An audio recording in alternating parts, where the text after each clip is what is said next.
go. Hey folks, welcome into the News 12 Now Desk. Thanks for joining us on this Monday, May 1st, start of a new week, start of a new month. Hopefully you guys had a great weekend, although it was a little bit rainy out there. It's looking pretty good today. So if you're heading outside right now, I'm looking out the window, see some blue skies, no rain, we'll take it. It was a little chilly this morning when I left the house, but hopefully it warms up a little bit for us and we'll be all good there. So we're taking a look here at our top headlines, some of our biggest stories going on around the CSRA and beyond, some big things you may have missed this weekend or Friday night if you didn't get a chance to tune into the newscast. We start off in Burke County, where the coroner's office says a 30-year-old man is dead in Sardis on Friday night after a single dirt bike accident. They say Ralph Christian Hillis is the victim there. Burke County deputies say they found Hillis at the scene and they determined he lost control of the bike on Doyle Road and Hillis Circle before they got there right around 5:40.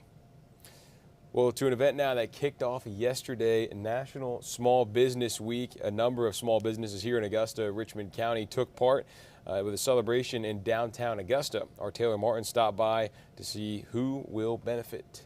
Augusta can feel like such a small and big town at the same time, but lots of those local shops and services that make up the Garden City all came together at 1028 Broad Street. And that's not just the address. It's a small business that prides itself on just lifting up others in the downtown space they share and also across Richmond County. Parents, friends, and driven entrepreneurs. It's who you're supporting when you shop small. It's not the larger businesses. It's the little people doing big things, making large impacts. For Angel Charmaine, founding her brand Speak Up Sis was always about empowering women and giving them a safe space to share their truth. It's what I needed. I needed community as a 40-year-old woman. There are lots of spaces for younger people. There's an entire woman there, and her voice is usually not heard. And with every small business comes a story of why and how it started. Metaphysical retailer Applebird says her own struggles in life led her into entrepreneurship. I went through a lot. Me and my whole family was diagnosed with cancer at the same time. I ended up losing my mom, both my little sisters, and life spearheaded me to where I had to decide how I was going to survive. But with so many choices, big retailers to small businesses, why shop small? Artisha Bolding with T-Bold Media Group says it all boils down to community. Shopping small is the lifeblood of our country, but also our local communities. It's very, very important to support small businesses. 1028 says there will be a number of events throughout this week, and Augusta City leaders will also recognize National Small Business Week this Tuesday at the City Commission meeting. All right, thanks for that, Taylor. Always encouraging to shop local, support the local businesses, giving back a little bit in a way. Okay, moving on here. A Georgia Power bucket truck rolled over on the highway Saturday night. Thankfully, nobody was hurt. Kind of a crazy, hard to believe if you look at the scene here. Marietta officers say emergency crews responded to the crash on I-75 South, and this is what they found there. Multiple lanes were blocked off as they cleared the roadway. They say it started as a single rollover accident that turned into a crash involving other vehicles around it. But again, thankfully, nobody was hurt in that, which, again, just kind of hard to believe taking a look at it. On this Miracle Monday, we're highlighting a partnership between the Children's Hospital of Georgia and Costco. During the month of May, checkout's going to look a little bit different. Whether it's in person or online, you'll be asked if you'd like to make a donation to the Children's Miracle Network. The Children's Hospital is a not-for-profit hospital, so they rely heavily on donations. 100% of donations will go directly to CHOG in helping support kids and families right here in our area. So when you're shopping at Costco in May, think about your local children's hospital, think about the kids in our community, as well as the kids throughout Georgia that use the Children's Hospital of Georgia, and please consider just making that $1 donation at least to help your community. You have from now until May 31st. You got the whole month to make a donation at Costco when you check out either in person or online. Coming up tonight on News 12 at 6 o'clock, you'll hear the impact this campaign has on the people putting it all together, as well as their message to shoppers. Sunday was the last day of the Spring Greek Festival in downtown Augusta. We checked in one last time before the rain came in yesterday morning to see what brings people out to the festival. Our Hallie Turner mostly heard people say they were looking forward to the gyros, but there was one little guy excited for a different dish. All right, tell me what you're gonna eat today. Chicken fingers. Chicken fingers. What about a Greek gyro? No. Okay, what about some special sweets? Yeah. Okay, what are you gonna eat? Chicken. The special sweet that we all love, the chicken finger. Although the festival's over, it will come back in the fall, and the organizers I spoke to there on Friday say their fall one is even bigger, so that's pretty cool. A run in Aiken County got attention from state leaders as it came back this year. City leaders blocked off parts of downtown Aiken on Newberry Street to welcome runners of all kinds for Run United Day.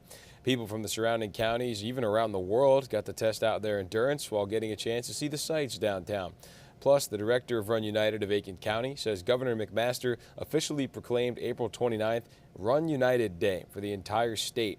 The director is a woman of many hats, as she also works with Aiken Electrical Cooperative as a community development manager, but she is just grateful to see everybody come out and run. It means more than you know to have the support of this community and of surrounding communities come out and support United Way of Aiken County. More registrants means more funding to benefit our local communities. It's a big deal to me, okay? She says all the money raised goes towards Run United of Aiken County, which also goes to local partnerships to give back to those in need. On Friday, the Medical College of Georgia honored the first black graduates of the Dental College of Georgia, Dr. Matthew McCray Jr. and Dr. James Orrington. Our Taylor Martin was there, and she says only can one hope make.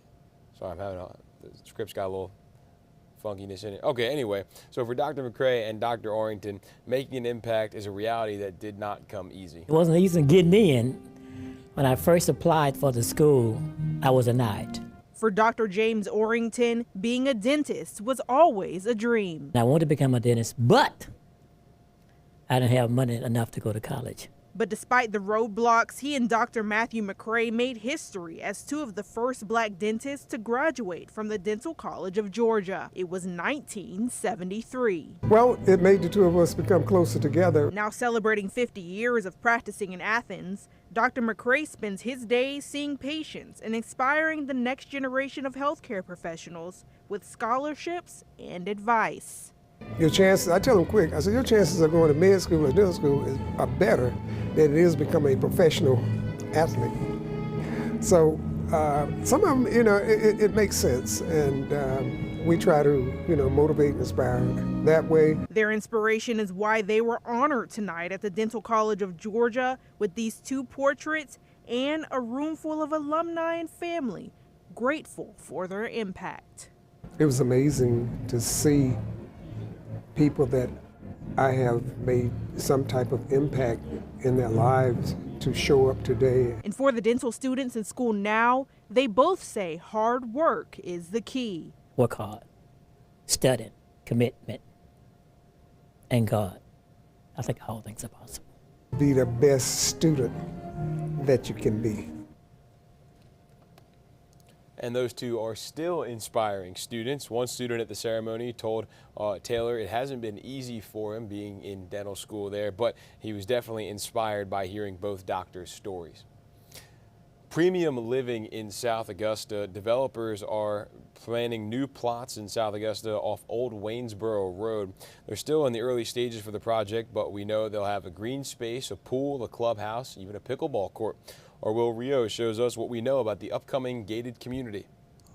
There's plenty of room on this large, empty plot of land to call home in Hephzibah. It's exciting to see different types of developments coming that way. On Brown Road and right off Old Waynesboro Road, you'll see the outline of South Augusta's first gated community. I think it's really good that we're going to have a diverse offering for people to live and move. Commissioner Brandon Garrett says there's expected to be 2 phases. The website shows Premier Estates will have 45 lots with 5 different floor plans.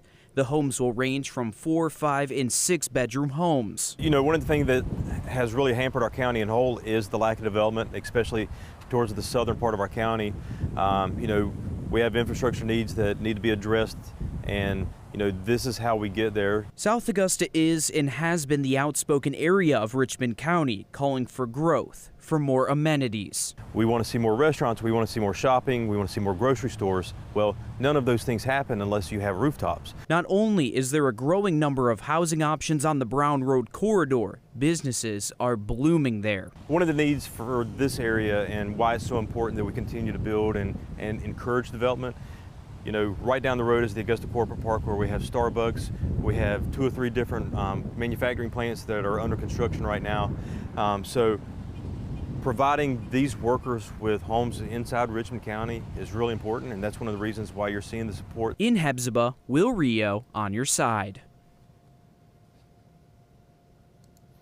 The website shows right now the lots are about $70,000. That's not to say the houses will be, but that's just what the lots are at right now. Still no timeline for completion. Imagine that's going to take quite a bit of time right now, though. Okay, now we have our Laura Warren, who was at Project Share with the Salvation Army on Friday, giving us a little bit of an insight to what that was all about. Homelessness continues to be a local problem, and the face of it is changing. Just last month, the Salvation Army says they had 3 nights where they sheltered more women than men. In his decades of service, the commander of the Salvation Army says he's never seen that. I stopped by the Project Share Resource Fair today as local nonprofits team up to work on finding solutions for the community. Ask nearly everyone in line receiving help if they ever thought they'd be here. My God, no. I never could imagine nothing like this. Wayne Gooding has been staying at the Salvation Army about 2 months. He stopped by the resource fair to get a warm meal and check on his health, since that's what brought him to the shelter in the first place. When I was in the hospital, I just lost everything I owned. Behind every face in the line, you'll find a story. Rarely is it the one you imagined when you passed them on the street. The last month in March, we averaged 17 children a night. 2/3 of those staying in our Center of Hope have employment. People think, well, they're lazy, they don't want to get a job. That's not it. A lot of people are veterans, been messed up in wars, and a lot of people has got disabilities. It's a daunting problem, but finding a fix starts with action. We can do something. The Salvation Army started this monthly resource fair 3 months ago. They didn't have time to polish it or host a bunch of meetings to figure out the details. They just got started with a one-stop shop for resources. So often it can be daunting and overwhelming to navigate. Every month, it's grown. The first month we had about 50. This last month, 140. We're hoping to have that or more today come and be able to receive resources. That event is the last Friday of every month, and the Salvation Army needs toiletries and towels. They also need your time, volunteers to help serve meals. 3 simple ways you can just get started today. Well, more local businesses are settling in Evans, more specifically Evans Society Center. Meanwhile, on the other side of town, big box stores are packing up and moving out. Our Nick Vueland takes a look at this new shift. Columbia County is growing, as many people see, with the construction and the road work. But when it comes to a centralized spot to call their own, many people saw the Evans Town Center as being just that. But now, after months of empty storefronts and construction, more is coming to the area. It was very different. Nailed It came into the Evans Town Center, and since they've moved in, the area wasn't what they signed up for. Having neighbors, and they had their clients and stuff like that, and then now them leaving, and then we were kind of dead out here for a little bit. Now the Evans Town Center is shifting. Another shopping center called the Evans Society Center is up, with Goat Kick Coffee and Mirror and Asian Fusion opening soon. The Apartments, called the Premier, says that leasing will start this summer, and says shopping and dining will also be included. And the first announcement for another business on the Strip was announced. Rooted Coffee and Alumni Cookie Dough are set to open in the middle of June. We love to be in the middle of community, which is, popping behind us, other businesses, a space where community comes and hangs out. So I just think that this is really the community we serve is right here. And so we're in the middle of it. We're excited to be here. And the empty storefronts don't scare them. A lot of them might be empty now, but there's plans in place that we're excited about. And this is a growing area, so even if it's not right this second, it will be growing. The CSRA as a whole has been developing. Just look at Riverwatch Parkway, bringing in Olive Garden, Dave & Buster's, and construction moving quickly. They're bringing in more. And although these are some of the things coming into our area, Robert C. Daniels Shopping Center is losing Bed Bath & Beyond and Bye Bye Baby soon. And O'Charlie's is already closed. In Evans, Nick Veland on your side. All right, thanks for that, Nick. Love seeing these new local places come in, little cool spots to hang out. Well, drunk driving can change so many lives in an instant. Richmond County hopes to keep repeat offenders from doing something dangerous again. So they've started something called Accountability Court. It's not available everywhere in Georgia, but it is making a difference here. Our Mikkel Hannah Harding sat in on one session to see what the program's all about. I feel like I would either be dead or in jail if I wouldn't have gotten into this program. For sure. Rebecca Baldowski participated in Accountability Court for 5 years and spent 18 months at Promises of Hope in Dudley, Georgia.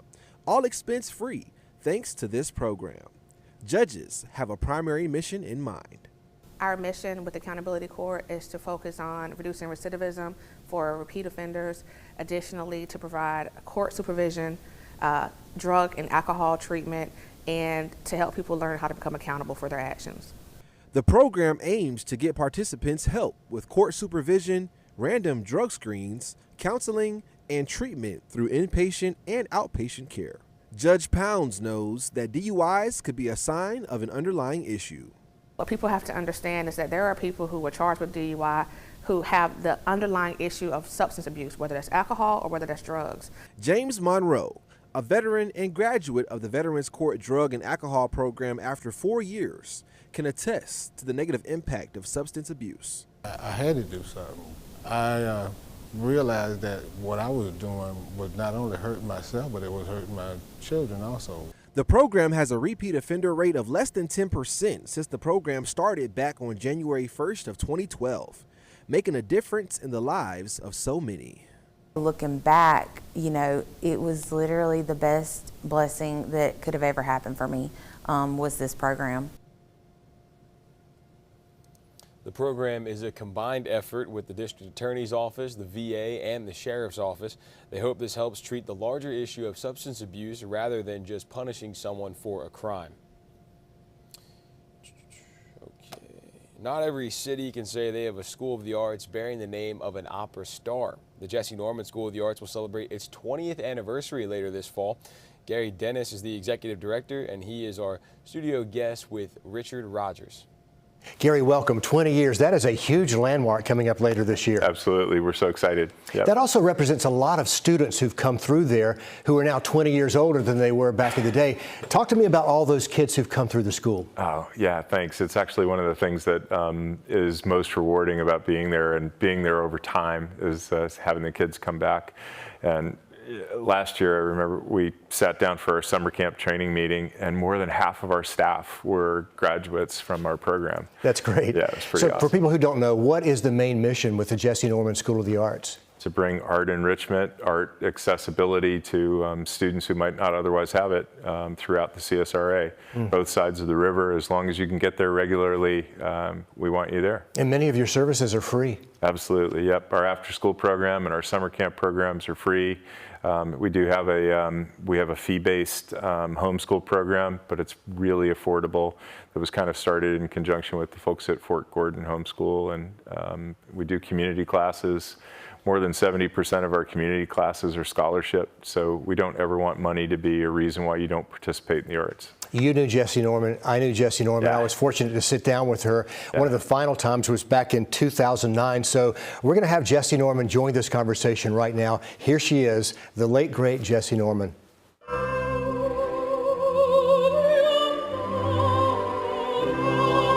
It's a voice that's truly been heard around the world. Her audience numbers in the millions. But this week, opera superstar Jesse Norman will sing for this, a little school on Green Street. Oh, the school is so much a part of me. I really can't even sort of say. You have been honored all over the world for your music, but where does the school fit into all this for you? It really is such a part of me. I really couldn't say where it sort of, you know, whether that the Kennedy Center honor or singing for the bicentennial of France or singing for President Obama, all of those things are delicious and wonderful, but the school is so special. The school is the Jesse Norman School of the Arts. It's an after-school program serving students from inner-city middle schools. We have finished our 5th academic year. Where does the time go? And the children are just absolutely the inspiration for it all. A little about your own childhood. With no Jesse Norman School for the Arts, how did you find your own voice? Well, you see, the thing that is so interesting about that, when I was growing up in Augusta, Georgia, we had the arts in public schools. We had the art appreciation teacher and the music teacher and the dance group and the band and the choir. Her vocal training started in school and in the church, and if she ever did have a Southern accent, it's long gone. So, because I think that I've spent so much time traveling around the world and traveling around this country that my Southern accent is sort of disappeared a bit. But if I hear it, I can imitate it. But there's no imitating the voice. It's uniquely Jesse Norman, born and raised in the same city that gave the world James Brown. She saw him once in a hotel lobby. And I sort of was standing, sort of waiting my turn to say hello to James Brown. And he looked at me and said, "Jesse Norman, hello." And I said, "I never expected that you could possibly know my name." And he said, "Of course, I know all of my homegirls." And wasn't that sweet? How about that? Jesse Norman and James Brown in the same hotel lobby. Right? Isn't it great to hear from her as we celebrate her school? Absolutely, yeah. She's really an inspiration still. Still, yep, to the kids, to the community, and I hope more people know about her. Yeah. We had a lot of conversations over the years, and she liked to talk about how the arts would make the students better students academically. Have you found that to be true? Absolutely, and the research supports it as well. If you want your kid to excel in mathematics, don't teach them coding, teach them music. Yeah. Yeah. So something about that part of the brain. It fires off the rest of the brain. Yeah. Okay, so let's talk about here and now. You've got some things coming up in May, Little Mermaid, and then Under the Sea, a fine arts experience. Yeah. Tell us about Little Mermaid. Is this a presentation that you guys are working up within your students? Yeah, so each one of our 4 major evolutions throughout the year, we do a June summer camp, a July summer camp, a spring semester, and a fall semester. This is our big spring musical.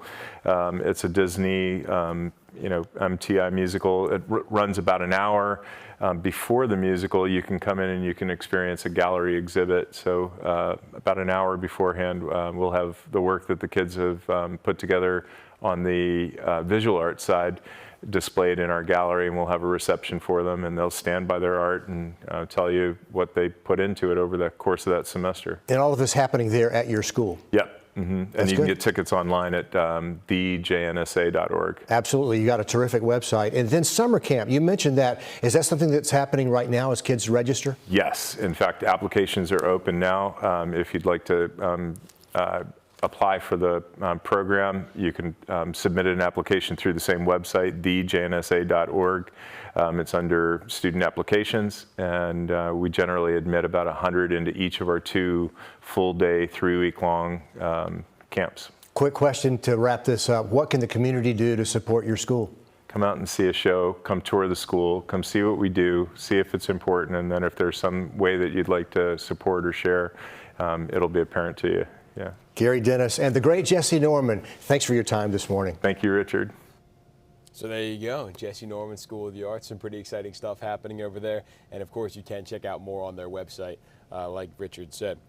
People looking to buy liquor on Sundays in South Carolina may have to wait at least another year. Our State House reporter Mary Green has more on a bill that's stalling out in the South Carolina House. South Carolina remains one of 4 states where it's illegal for stores to sell liquor on Sundays. The people who killed the push to change that this year are the owners of mom and pop liquor stores. Folks, it's time. Berkeley County Representative Mark Smith has filed a bill that could expand alcohol sales in South Carolina's biggest and most tourism-heavy areas. The 10 counties that bring in at least $1 million annually in hospitality tax, like Charleston, Horry, Richland, and Greenville, could put this question to voters: should retailers be able to sell liquor on Sundays? A Charleston distillery says it would benefit from Sunday sales. I stood at the cash register every Saturday And all these tourists, about 70% of our business on the weekends is tourists.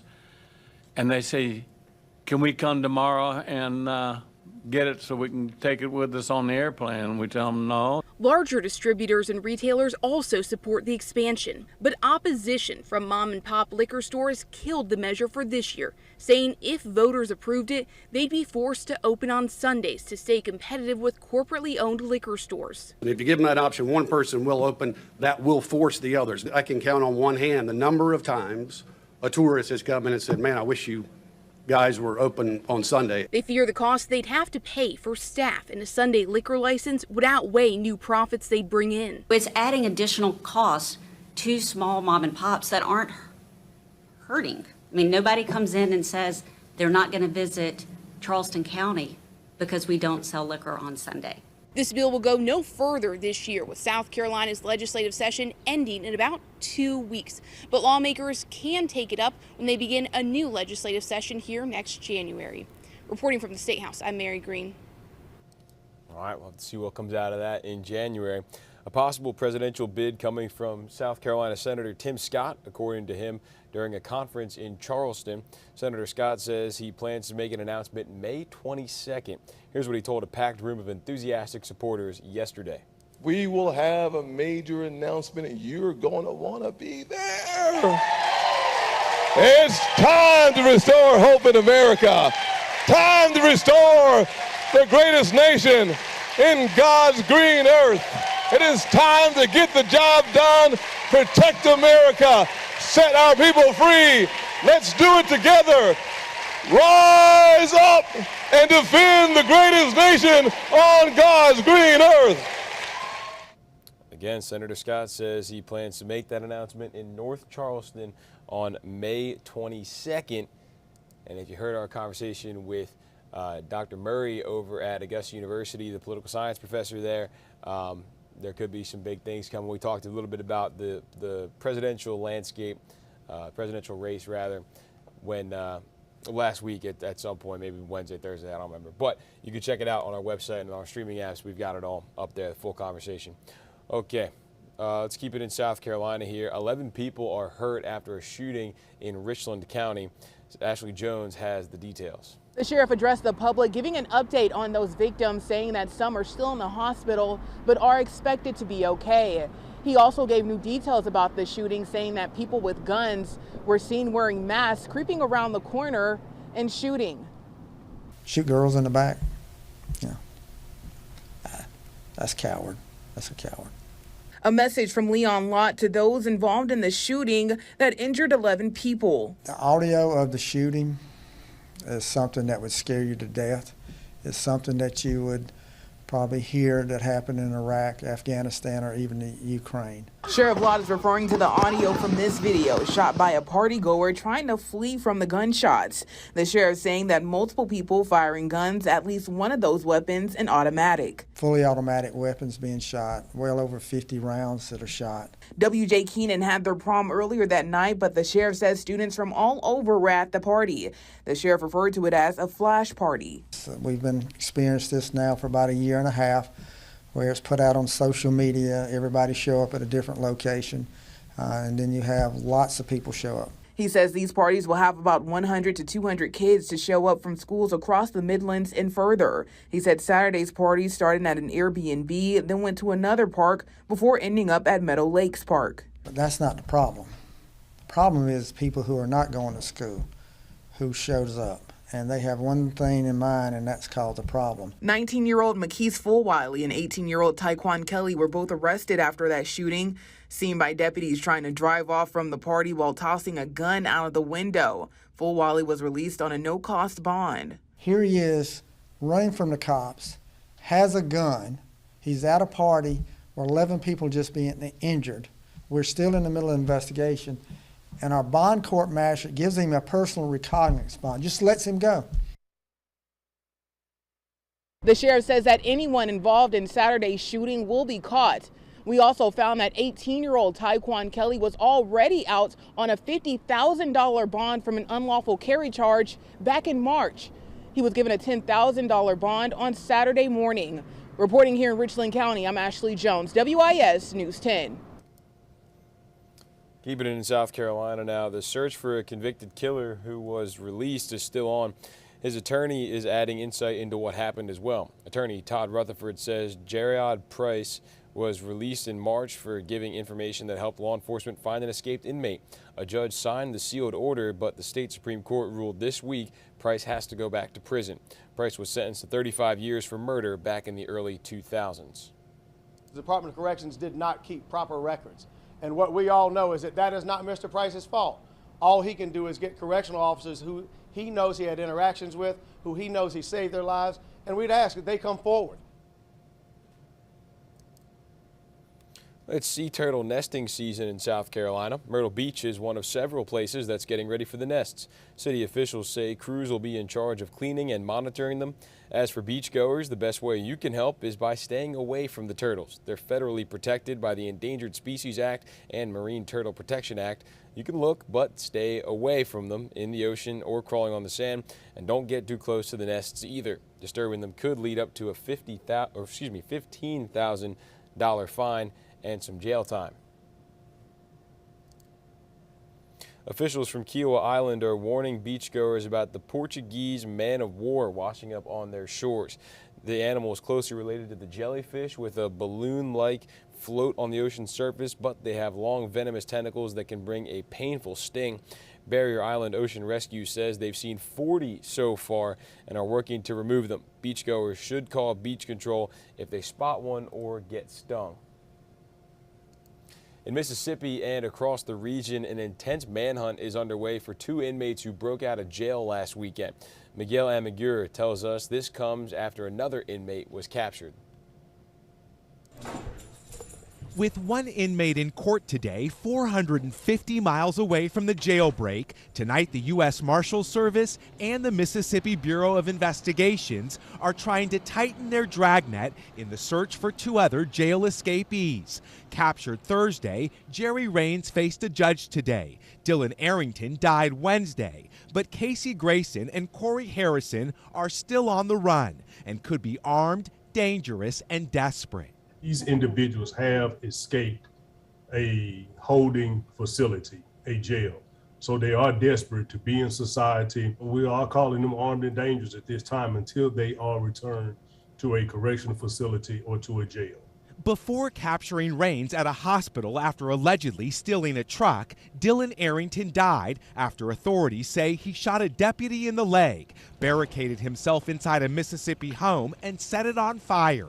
Investigators say while on the run, Arrington murdered Pastor Anthony Watts, who was seen pulling over to help him on the side of the road. The four escapees, mostly facing felony theft charges, have been on the run since Saturday, when they broke out of their cells, onto the roof, and out of the Raymond Detention Center near Jackson. That facility had been under intense scrutiny for deficiencies in supervision and staffing. For one of the escapees, this was his second jailbreak. Tonight, two fugitives still on the run, with perhaps little to lose. Miguel Almaguer, NBC News.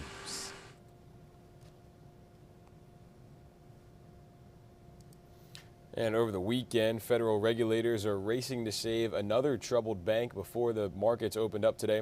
CBS's Skylar Henry has more on the banking crisis that began last month and other strains on the economy. Federal regulators are hoping to restore confidence in the U.S. banking sector after more than a month of financial turmoil at the San Francisco-based First Republic Bank. It followed the collapse of Silicon Valley Bank in March and a Federal Reserve review of why it happened. This is a huge finding. I mean, this is a bit of a seismic moment. We have found out this week in the Fed's own report that these banks are not well regulated. The Fed is also tracking new signs of inflation, including stubbornly high prices on food and energy. The board meets Wednesday, expected to hike interest rates again to tamp down rising prices. And tomorrow, a big change for prospective homebuyers who need a government-backed mortgage. There's a new fee structure that could potentially lower closing costs for borrowers with lower credit scores, but hike them for people with stronger scores. On Capitol Hill, lawmakers are still debating the debt ceiling. The Republican-led House passed a bill that would raise the government spending limit by $1.5 trillion. It's not expected to pass in the Democrat-controlled Senate, but Republicans hope it'll pressure President Biden to negotiate with them. It's been over 2 months since President Biden has sat down with Speaker McCarthy to have negotiations. President Biden is clearly trying to run out the clock and create a debt crisis. The president's saying he's not going to be hostage in having veterans cuts on health care, in having cuts on K through 12 education. He's saying we can discuss that, we can negotiate, but first pay your bills. Economists say the government could run out of money by July. Skyler Henry, CBS News, the White House. Now let's get on to some better news here. The story of a 9-year-old boy with autism who's a fan of Super Mario. He's never been to the movies in his life, but Keenan Willard explains how one North Carolina theater stepped up to help him see his favorite character on the big screen. That's Melissa Phillips' son Brian having the time of his life at the movies. It's a moment she never thought she'd see. Brian, can you say hi? Like many kids, the Wayne County 9-year-old loves all things Super Mario, whether it's the video games, shows on TV, or even his favorite hat. Mario is his favorite character in the world. He's been in love with Mario, obviously, for 6 years, and his entire bedroom is Mario. When the new Mario movie came out earlier this month, Phillips knew her son would want to be first in line, but something was standing in the way. He can't go to a regular theater because obviously he gets very loud. Brian has autism.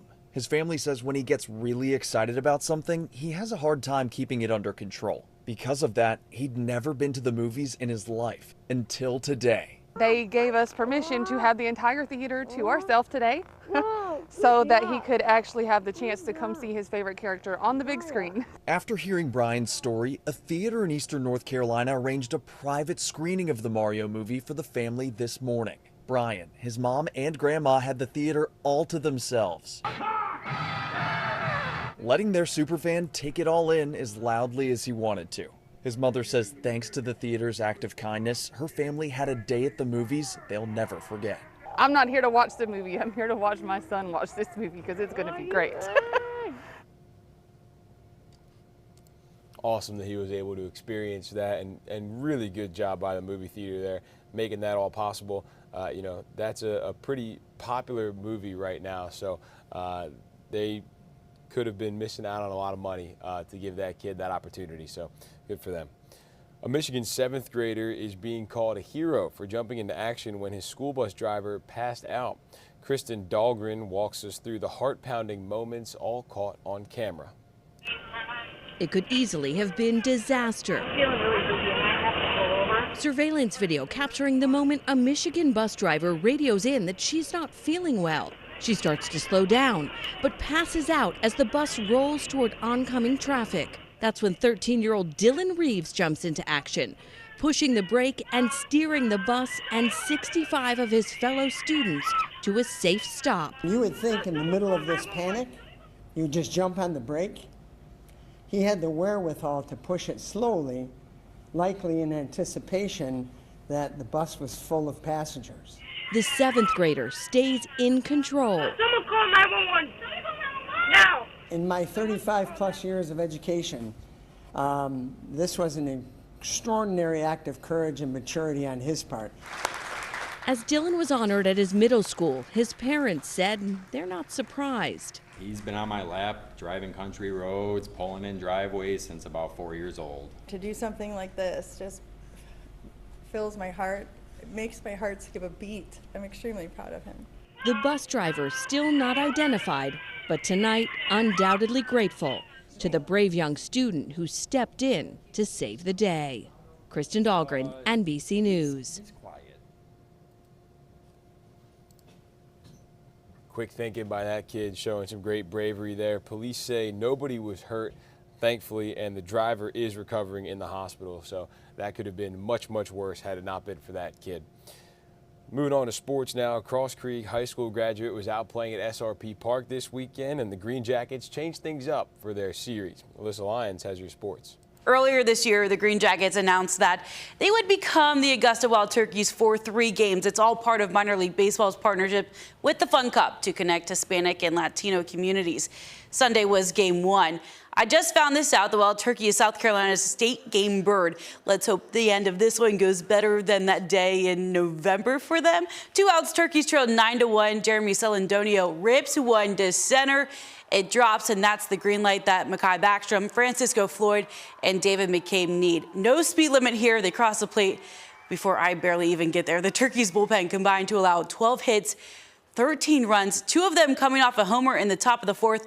Game 1 of 2 on the afternoon goes to the Fireflies, 13-4. Same does the second game. It is turkey hunting season. This series also welcomed home David Hawley, the outfielder out of Cross Creek High School. Hawley had himself an afternoon, dismantling the Jackets bullpen. In 6 at-bats, he homered off 4 of them. An absolute field day in his backyard. That's one of those bittersweet moments where, like, you're happy for the local kid, but also he beat up on the local team, so, like, kind of a double-edged sword. I want to talk draft a little bit here. We had the rest of the draft over the weekend, starting on Friday, but we talked about the round 1 picks that we had, so let's get into the rest of them a little bit. Out of Clemson, Trenton Simpson, KJ Henry, Jordan McFadden, and Davis Allen all got taken Friday and Saturday. Georgia, they had those 3 first-rounders that we talked about, but then Darnell Washington, Keely Ringo, Stetson Bennett, Chris Smith, Robert Beal, Warren McClendon, and Kenny McIntosh all got drafted. The Eagles just cleaned house on the Georgia guys. They got Jalen Carter and Nolan Smith in the first round. Then they picked up Keely Ringo in the 4th. I'm kind of surprised Stetson Bennett went in the 4th round, but that's just me being a hater. The Patriots took Keon White out of Georgia Tech, and then the South Carolina guys, there wasn't anybody in the first round. Let's see if we can find him. There we go. Cam Smith went in the 2nd, Zach Pickens in the 3rd, Darius Rush in the 5th, and then Javon Gwynn and Jalen Brooks both went in the 7th round. So plenty of regional guys getting drafted. Let me actually pull up the Falcons and Panthers here. We knew the Falcons took Bijan Robinson in the 1st round, but they went Matthew Bergeron in the 2nd, picked up, bolstered the offensive line a little bit, went defensive end in the 3rd, and then DeMarco Helms in the 7th. And then let's check the Panthers. No, that was a bad way to do it. Let's check the Panthers real quick, shall we? Okay, they had Bryce Young first overall, then got Jonathan Mingo to hopefully replace DJ Moore, who they traded to Chicago to move up in the draft to get Bryce Young. DJ Johnson, the linebacker from Oregon, and then guard from NC State. 2nd year in a row they did that. Wasn't Kwanu from NC State? And then Jamie Robinson from Florida State. So Panthers had a little bit lighter of a draft because they traded a lot of picks to move up to get Bryce Young. All right, let's finish up with Will Volk here. Some high schoolers are making magic with robots. The Macon Magic team just got back from a competition, and they are ranked number 1 in the state. Or Will Volk talk to them about what it takes to make a good robot. High school students created this. So many opportunities for these kids to get hands-on experience that they normally wouldn't until they got a professional job. Ambrose Wearing works with robotics and automation at SRNS. He started working with robots in middle school. Now he mentors students on Aiken's Macon Magic team. I know that this program had that impact on my life, and the fact that I get the chance to turn around and change these kids' futures like that, it's why I do it. Ian Dunbar says this program changed his life. If I hadn't joined the team, I would have never known about my love for different machines and tools. I never would have considered it. He plans on enlisting in the Navy as a machinist mate. Before he gets there, he's here, choreographing a robot he built with his teammates. We have 6 weeks to build it from scratch. It's every hand on deck. Students did all this themselves, and their work paid off. They're ranked 1st in South Carolina. They won a few competitions, went to the World Championship in Texas, and beat the defending champs. All the time I've spent has resulted in something, and I love that. In Aiken, Will Volk, on your side. some young men and women with some bright futures over there in the Macon Magic team, and it's open to any high school student in the area. So if you're interested in joining next season, we've got more information up on our website, WRDW.com. We've also got more information on all these stories up on our website. Also, if you're watching this on the website, be sure to download our WRDW streaming app. You can do that on your Roku, your Fire Stick, your Apple TV, whatever your favorite streaming device is. Just go ahead and search WRDW on there, and you can download it for free. So that'll give you all of our first alert weather forecasts, I-team investigations, live newscasts, sports coverage, Aerial Augusta. Everything's going to be up there on that streaming app. Also, if you want to subscribe to our YouTube channel, let me show you how to do that real quick. You just go here to youtube.com, search WRDW News 12, and then you can subscribe right over here. And yeah, we're live right now. See, that's us live, showing you guys how to do that. So yeah, if you want to do those two things, that'll keep you up to date with everything going on in our community and beyond.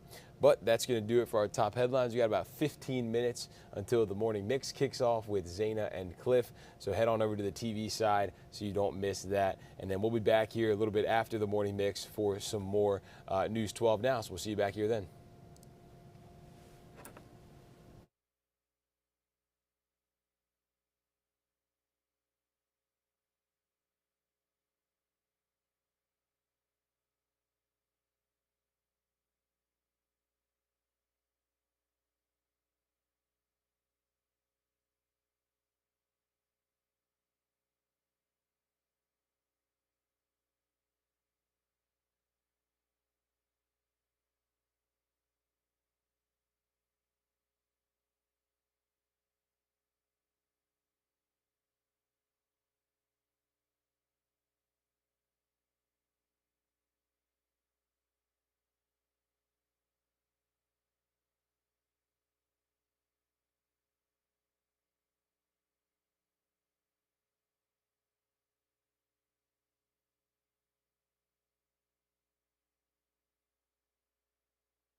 gives me great honor, and as part of one of my best roles as mayor is being out on beautiful days like today to talk about wonderful programs that really helps our community, especially from a housing perspective. When you think about this area and you look around, you could see that there's plenty of opportunity for growth, plenty of opportunity for economic development. This project with the Lennox certainly grants us that. One of the biggest challenges we have in this area is creating affordable housing for those that continue to want to live down in this district. So this project, along with many others, will greatly benefit this area, will greatly benefit the city. And as its mayor, it's really and truly humbling, and I'm excited about its future. I'm excited about this project. And on behalf of the city, thank you.